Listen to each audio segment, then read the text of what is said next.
So ఎన్ఆర్ఐలు ప్రధానంగా కొన్ని మిస్టేక్స్ చేస్తున్నారు. అంటే వాళ్ళు ఇండియా వచ్చినప్పుడు చాలా తక్కువ టైం ఉంటుంది. 1 మంత్‌లో ఉంటుంది. 1 మంత్‌లో వచ్చిన పనులను చూసుకోవాలి. ప్రాపర్టీ కొనాలనే ఆలోచన ఉంటే మళ్ళీ దానికోసం కొంత టైం కేటాయించాలి. హడావిడిగా ఆ ప్రాపర్టీ చుట్టాలు, తెలిసిన వాళ్ళు, ఫ్రెండ్స్ ద్వారా చూసి కొంటూ ఉంటారు. సో, తర్వాత ఏంటంటే జరిగేది వాళ్ళు వెళ్ళిపోయిన తర్వాత లీగల్‌గా కొన్ని ఇష్యూస్ ఎదుర్కొంటున్నారు. అంటే ప్రాపర్టీ కొన్న వాళ్ళు నాకు తెలిసి 100లో 80% పీపుల్ చాలా వరకు ప్రాబ్లమ్స్ ఫేస్ చేస్తున్నారు. హడావిడిగా వచ్చి ప్రాపర్టీ కొనడం, తర్వాత అక్కడి నుంచి మళ్ళీ ఇక్కడికి రావటం, ఆ లీగల్‌గా ఏదైనా ఇష్యూస్ ఉంటే మళ్ళీ ఆ ప్రాబ్లమ్స్ క్లియర్ చేసుకోవడం అవ్వట్లేదు. అవును. చాలామంది ఇక్కడ ఫెయిల్ అవుతున్నారు కొంతమంది. ఆ ఫెయిల్యూర్ కరెక్ట్. కారణం ఏంటి? వాళ్ళు చేసే టాప్ 3 మిస్టేక్స్ అంటే ఏంటి?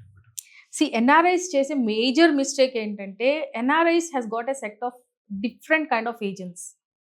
ఓకే. వాళ్ళ ఏజెంట్స్ చెప్పిన మాటలే నమ్ముతారు.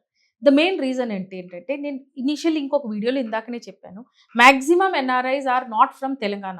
Yes madam. They are from Andhra. Yes madam. వాళ్ళ పేరెంట్స్, బ్రదర్స్ మాక్సిమం వాళ్ళంతా అక్కడే సెటిల్ అయి ఉంటారు. సో వాళ్ళకి లోకల్‌గా ఒక మనిషి కావాలి డిపెండ్ అవ్వడానికి. And they depend on agents. ఆ ఏజెంట్స్ కూడా విజయవాడనో లేదంటే అమరావతి, ఆంధ్ర సైడ్ నుంచే ఉంటారు.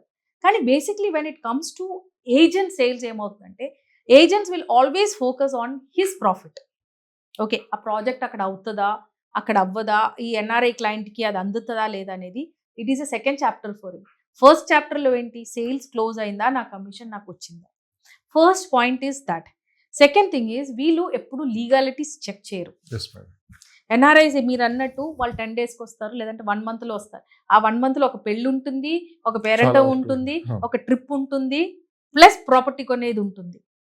అట్లా వర్కౌట్ అవ్వదండి. ఒక ప్రాపర్టీ కొనాలంటే 5, 6 మంత్స్ నుంచి రిసర్చ్ చేయాలి. ఆ బిల్డర్ కరెక్టా? బిల్డర్ ప్రొఫైల్ కరెక్టా? వాళ్ళ ప్రీవియస్ ప్రాజెక్ట్స్ ఏంటి? వాళ్ళు కొనే లొకేషన్ కరెక్టా? Yes main madam. థింగ్ అది. వాళ్ళు కొనే లొకేషన్ కరెక్టా కాదా? ఇవన్నీ చెక్ చేయరు. కొన్ని యాడ్స్ ఉంటాయి డిజిటల్ మీడియాలో. కొన్ని తెలుగు అసోసియేషన్స్ యెస్. ఉన్నాయి. అక్కడికే వస్తున్నా. యెస్. కొన్ని తెలుగు అసోసియేషన్స్ ఉన్నాయి. ఏది మన ఎన్ఆర్ఐస్ కోసం. వాళ్ళకేముందో ₹1,00,000 ఇచ్చారనుకోండి, మీ ప్రాపర్టీ గురించి అక్కడ రన్ చేస్తూనే ఉంటారు. మా దగ్గర కూడా వస్తారు. మేడం మీరు 1,00,000 పే చేయండి. మిమ్మల్ని మేము అక్కడ ప్రమోట్ చేస్తాం. కాలిఫోర్నియాలో ప్రమోట్ చేస్తాం.